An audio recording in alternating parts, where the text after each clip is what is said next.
Self-defense training video, we're going to be talking about the 3 most dangerous mistakes that you can make with your cane for self-defense. So cane self-defense, you can use any kind of cane. I have here my everyday carry. This is the one I carry with me in the car. It's fancy, it's nice. It has this really this dull knife blade or sword blade, which compresses flesh, breaks bones. This is very effective for self-defense. But so is this. This is my everyday training dojo cane. Doesn't matter which style you carry. We're going to talk about cane self-defense. 3 most dangerous mistakes you can make. And number 1 is spinning. Spinning for the wrong reason. Now I want you to spin, and I want you to spin like this. You put it in your hand. You keep your hand closed. You're not squeezing. You're just going around and around, and you go to the side. This forces you to pull your stomach up and in, get your abs tight, drop your chin a little bit, breathe. Go slow at first, slow as smooth, smooth as fast, and then start to speed it up. You're gonna build callus on your hands. You're gonna increase your heart rate. You're gonna lean out faster. You can do this standing or sitting. After 30 seconds here, you start to go across the body and back. These are 2 of the most common combat cane spinning techniques that you can train with during your in the dojo training or at home training, anywhere you train self-defense cane.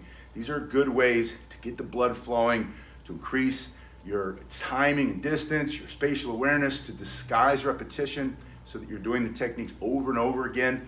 You can bring it back out. You can bring it into the other hand. You can bring it across the body, back and forth. You can make a combination. You can start to move your feet as you do it. But none of that is for self-defense. That's one of the most dangerous mistakes that people make when they start doing cane self-defense.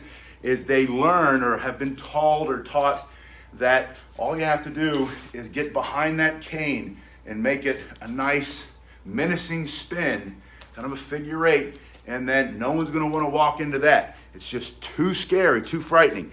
That is absolutely false. It's not true. We've stress tested it over and over again. Master Gary Hernandez on his channel has a great video where he has one of his assistants or instructors throw or maybe I think he has them do the spin, and he throws a book bag at him or a backpack full of books or something, and it just closes off. He can't see, brings his hand in, stops his spin. Nothing happens through the book bag. He's not generating enough power with the spin. And that's the truth about spins. I've been spinning martial arts weapons for over 30 years. Over 40 years now.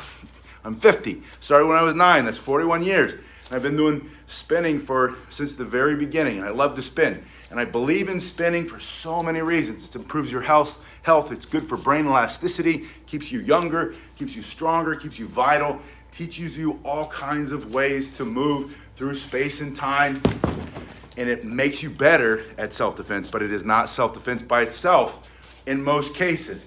This kind of spinning looks impressive, makes sense that you could hurt somebody, you could stop somebody with it, but what you're doing is you're creating a rhythm. Anybody who has ever spent any time in the ring, on the mats, in a fight, knows that the worst thing you can do is train with a rhythm.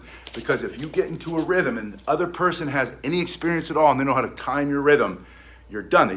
They wait for you to get in that rhythm back and forth, up and down, side to side, or in this case, front and back, side to side, and then they seek their opportunity, close the distance, take maybe a glancing blow, and then they take it away from you and they whack you with it.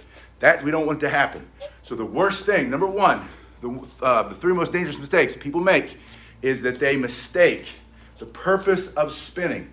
Spinning, combat cane spinning is fun, it's rewarding, it's very important to your training, it's good cross training, it's like a boxer jumping rope. So do it. Do as much spinning as you can. Learn all different kinds of spins. Make up your own. Come up with new ways to move the cane through space and time, but don't rely on that for self-defense. Instead, do this. Get in a better position. Thrust, slash, strike, thrust, jab, rake. Use the back part of it as a hammer. Smash. Do basic, simple things, but don't spin for self-defense. The second of the 3 most dangerous things that you could possibly do in cane self-defense, your cane self-defense, 3 dangerous moves with cane. Number 2 is being focused on technique and not focused on principles. And that seems like a really important, big idea, and it seems like it could be confusing, but it's really not. For example, it's the difference between strategy and a technique, right? What's the overall plan? What's the big overarching idea? The first principle of self-defense is pay attention, situational awareness. If you're paying attention, you can avoid most situations that are going to get you hurt. You can move, you can get out of there, you can cross the street, you can go the other way, you can stay in your house, stay in your car, drive down a different street. That's situational awareness, when you pay attention to what's happening around you. That's the first principle of self-defense. The second is getting into a better position. Get behind your cane. Let the wood, let the metal, whatever your cane is made of. You might have an oak dojo training cane like this, or you can get this in hickory. Just check that link below. But you have a cane, let the cane do its job. This is the threat. I want to be behind the cane. Look at how much distance that creates. If he has a knife, I have advantage of reach. I have this reach advantage. I have a power advantage. I have a thrust advantage. I can thrust with one hand. I can thrust with two hands. You might use a cane for mobility. I had to grab my other cane. That's how you pick up a cane when you're making a live stream. You hold one cane against your body. You lean against it. You use the other cane to strike. You can slide it through. There's another good reason to practice spinning. It lets you slide through your hands. You strike this way, strike on top. You can turn it around, strike to the body, strike to the groin, kick out the leg, all while you're holding on to, I think I just broke my bag, that's why you want one of these self-defense canes. These things are harder than bone. These things are gonna break and shatter bone when you get the right kind. This is a self-defense cane. It's made for self-defense, but it's also an everyday walking cane. It's the first link below. This one, a little bit fancier, does a lot more damage, but it's pretty. So I just wanted to show you. You can fight, you can carry one cane, walk with a cane, and then still get in that better position. Use the principles of self-defense. Now, the reason that focusing on technique is such a dangerous thing that you can do with your walking cane, the reason why it's the second most dangerous thing you can do with your walking cane is because people start to focus on what thrust you're gonna use, or what slashing strike you're gonna use, or what kind of pushing and twisting and taking down, or maybe yours is a parry, you do a blocking motion, you slide up under his arm. That's your focus. Then they do something that you're not expecting and it doesn't work. When you focus on technique instead of principle, the principle, for example, would be getting that better position. The principle is asking yourself, what targets can you remove or destroy?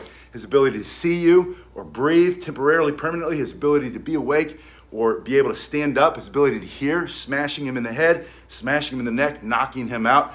Those are all things that you want to target, right? You target his face, his eyes, his nose, his throat, because you're trying to remove and use violence against violence. Good afternoon, Matthew.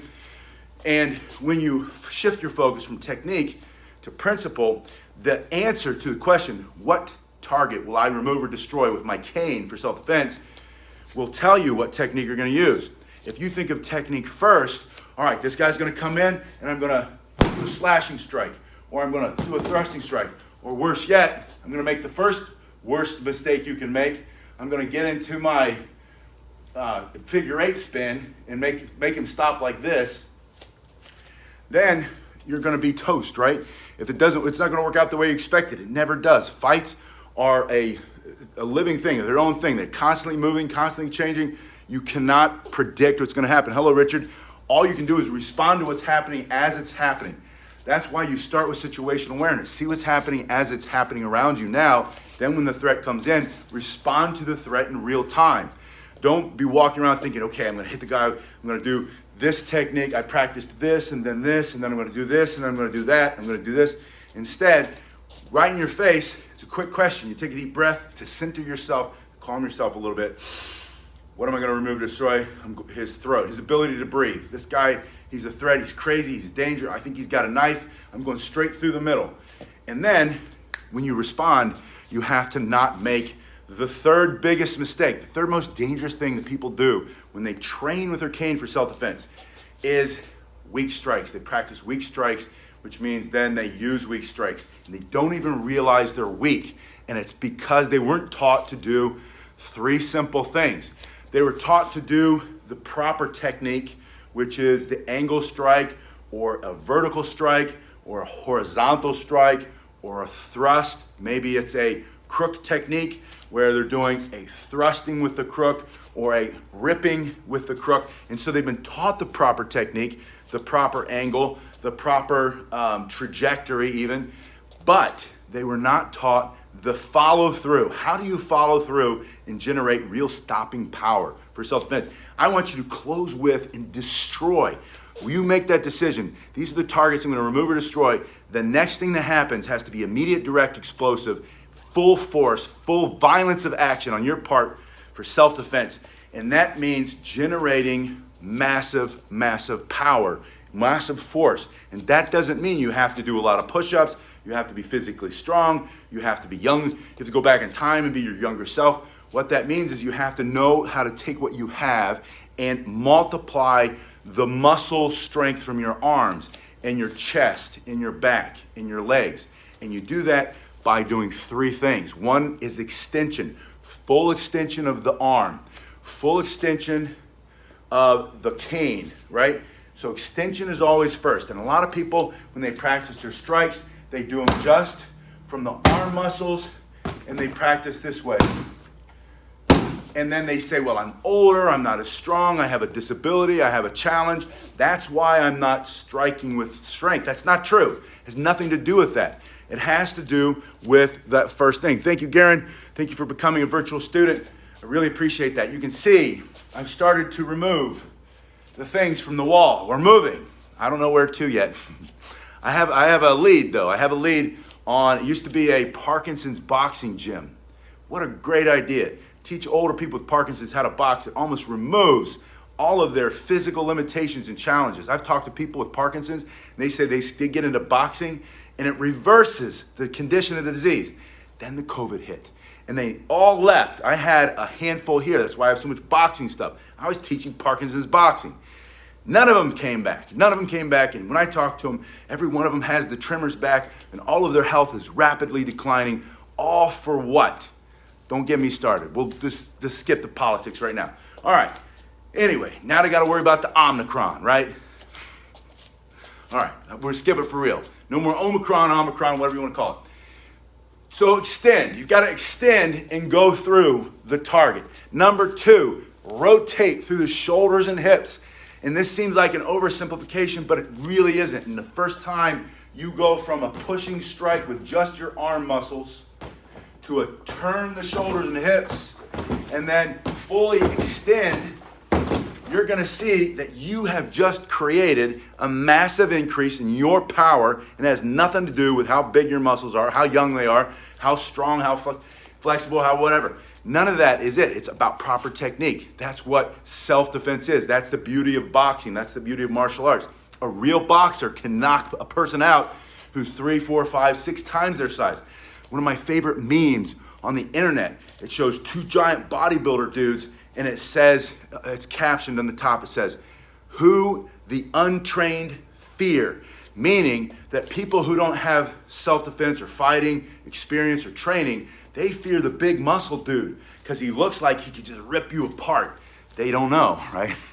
Those of us who've been in fights know the bigger they are, the harder they fall. That's a real thing, unless they've had some training, and most of them haven't because they're spending all their time in the gym.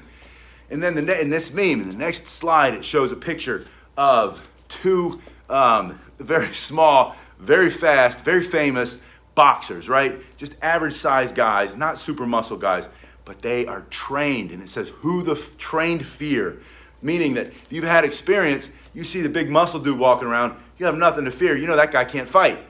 You see somebody walk around who carries himself in a certain way, and maybe they're wearing a little jersey and it has the name of their boxing school on it, or you see Sugar Ray Leonard himself, and you say, okay, that guy is deadly, and they are, because that guy knows how to generate stopping power. And it's not just that they have the good boxing skills, but the part of the boxing skills that makes them so deadly, that's going to make you so powerful and allow you to stop a bigger opponent, faster opponent, multiple attackers, somebody with a weapon, is that you're going to extend all the way, you're going to turn the shoulders and hips, and then the final part of that is you have to move your body in and through the target. Move your body in and through the target means step, use your foot, either one or both, but at least take a step with that front foot, the foot that's holding the cane, well, the hand's holding the cane, but the foot that's on the side that's holding the cane, and you step while you're turning, and especially if you get both hands on it, that's the heavy bag, you're gonna generate so much more stopping power. So the three most dangerous things that people are doing in their cane self-defense training. Number one, again, they're making the mistake that so many people are making. And it's not your fault because there's so many experts who are telling you and us and me, you gotta spin for self-defense. Even at the very beginning, I've been doing cane self-defense from back in the Hapkido days. And you didn't spin in Hapkido cane. The spinning came somewhere between Hapkido cane and now, right? I'm not sure exactly where it came. Probably more from the FMA guys. That's my opinion, that's my guess. And it's fun, and it's cool, and it's sweet, and it's really neat. And but it's not self-defense. It's just not self-defense. Yes, Garen says keep your strong side forward. Excellent tip, thank you, Garen. You have to change, you have to stop. Don't stop spinning, please. I love spinning. I want you to spin. It builds great callus all over your hands.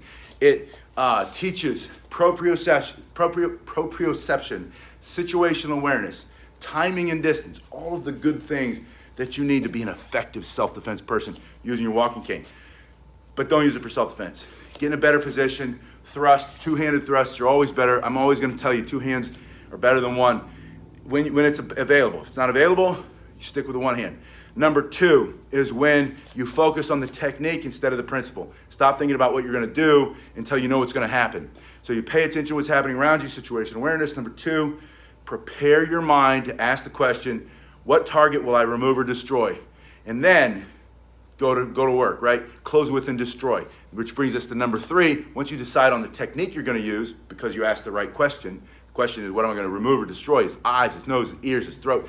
Somewhere in the center line, or maybe it's a knee joint, or an elbow joint, or maybe he's coming in, he's trying to punch or grab or stab, and you're gonna smash that wrist, or smash that forearm, or smash the elbow joint, or into one of the ribs, if it's not a thrusting strike. By the way, I like thrusting better when I can, but maybe when I ask my question, what's the target to remove or destroy? I can't thrust, I've got to do something else, so I don't want to get stuck and get myself hurt because I want to thrust, but I really don't have an available thrust. I've got to take out his knee first, or I got to smash it against the side of his grape and turn off his operating system. Maybe he had a knife, I don't know. But the last one is, third of the 3 most dangerous mistakes you're making with your cane, the 3 most dangerous things that you can do. Third is weak strikes, ineffective strikes, just listless, limp, and it has nothing to do with body strength. It has everything to do with body mechanics and how you're moving your body. Remember, once you learn the proper technique, then practice extending all the way. Don't do this, practice this, and then turn your shoulders and hips. You're now increasing reach, you're increasing speed, power, you're getting more muscle involved, and then step in with the attack. Step with your strong side, your power side, like Garen said. But step in and thrust at the same time. You guys have been awesome. Thanks again, Garen, for joining. I'm gonna go, I have to continue getting this place ready. I've got a class right now, and then I'm gonna start to take some stuff to storage and figure out how to close this thing down and move into the other space. But you guys are awesome. Yes, I do remember that. Thank you.